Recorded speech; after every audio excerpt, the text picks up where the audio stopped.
BMS academy में आपका स्वागत है।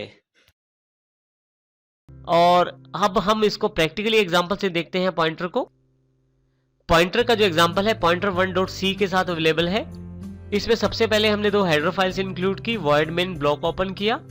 यहाँ पे सबसे इंपॉर्टेंट लाइन x में हमने 10 ट्रांसफर कर दिया है, अर्थात एक वेरिएबल x जो इंटीजर डेटा टाइप का है उसमें 10 स्टोर किया गया है। उसी के साथ हमने एक इंटीजर डेटा टाइप का पॉइंटर भी डिक्लेयर कर लिया है। देखिए अब यहाँ पे स्टार का प्रयोग किया गया है पॉइंटर वेरिएबल डिक्लेयर करने के लिए। इस पॉइंटर वेरिएबल पे हमने उस x के एड्रेस को स्टोर किया है। वो इस तीसरी स्टेटमेंट से आप देख सकते हैं, एड्रेस ऑफ x को असाइन किया जा रहा है ptr में। फाइनली स्क्रीन को क्लियर किया गया है और फिर से यहाँ पे प्रिंट प्राप्त किए गए हैं डिफरेंट आउटपुट्स के, जिसमें सबसे पहले है x जो 10 आएगा और फिर सेकंड है x का एड्रेस जो x का एड्रेस अवेलेबल होगा हमारे पास। उसके साथ ही आप ptr से भी x का एड्रेस देख सकते हैं। आप चाहें तो पॉइंटर का भी एड्रेस देख सकते हैं एड्रेस ऑफ ऑपरेटर लगाकर। और इसी के साथ सबसे लास्ट लाइन इंपॉर्टेंट जिसमें हम पॉइंटर में स्टोर किए गए एड्रेस की वैल्यू को देख सकते हैं। इसके लिए हम यहाँ पे स्टार का प्रयोग करते हैं। अब हम इसको प्रैक्टिकली देखते हैं किस प्रकार इसका प्रयोग करेंगे। यदि अब यहाँ पे देखें तो हमारे पास फिर से वही एग्जांपल है, दो हेडर फाइल्स इंक्लूड की गई हैं। x के एड्रेस को ptr में स्टोर किया गया है और इन वेरिएबल्स की वैल्यू को प्रिंट करवाया गया है। जैसे ही मैं यहाँ पे कंट्रोल F9 करता हूं तो मेरे पास यहाँ पे आउटपुट अवेलेबल हो गया है, जिसमें आपको बेसिक आउटपुट्स दी जा रही है। वैल्यू दी गई है x की, x का एड्रेस शो किया गया है -12 के साथ। और इसी तरह से पॉइंटर के द्वारा भी सेम एड्रेस दिखाया जा रहा है ptr के द्वारा भी, जो कि -12 है। जो पॉइंटर का अपना एड्रेस है वो -14 है।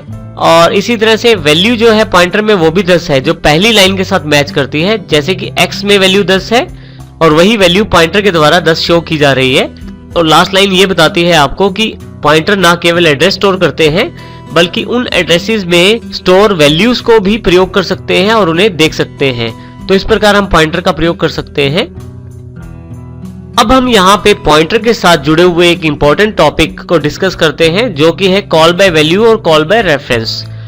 किसी फंक्शन में एज एन आर्गुमेंट को वैल्यू पास करते हैं और उसे दूसरे फंक्शन से कॉल करके वैल्यू पास करते हैं तो उसे कॉल बाय वैल्यू कहा जाता है।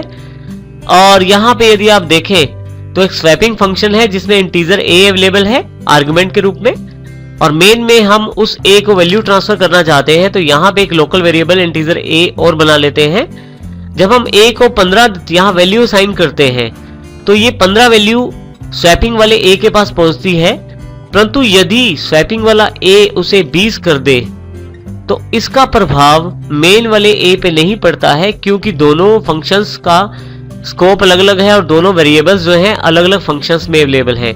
इसका अर्थ ये हुआ कि यदि स्वैपिंग वाले फंक्शन की a की वैल्यू चेंज की जाए तो उसका प्रभाव मेन वाले फंक्शन के a पे नहीं पड़ेगा, क्योंकि जब कॉल बाय वैल्यू की जाती है तो उसमें केवल वैल्यू की कॉपी ही पास की जाती है। ये देखें यहाँ पे हमने केवल 15 ही पास किया था, ना कि a को पास किया था। तो जो वैल्यू है केवल उसको पास किया था। यदि स्वैपिंग वाले a ने यदि चेंज किया है तो उस वैल्यू को चेंज किया है, ना कि a वेरिएबल की वैल्यू 15 को। तो केवल 15 वैल्यू जो a के पास कॉपी हुई थी उसको चेंज किया गया, और जब उसको चेंज किया गया तो उसका स्वैपिंग वाले a का चेंज किया हुआ वैल्यू का कोई भी प्रभाव मेन वाले a पर नहीं पड़ा। फिर यदि इसी चीज को हम कॉल बाय रेफरेंस के साथ देखें, परंतु यदि इसी एग्जांपल को हम कॉल बाय रेफरेंस के साथ देखें तो इसमें कॉलिंग के तरीके में थोड़ा सा फर्क है।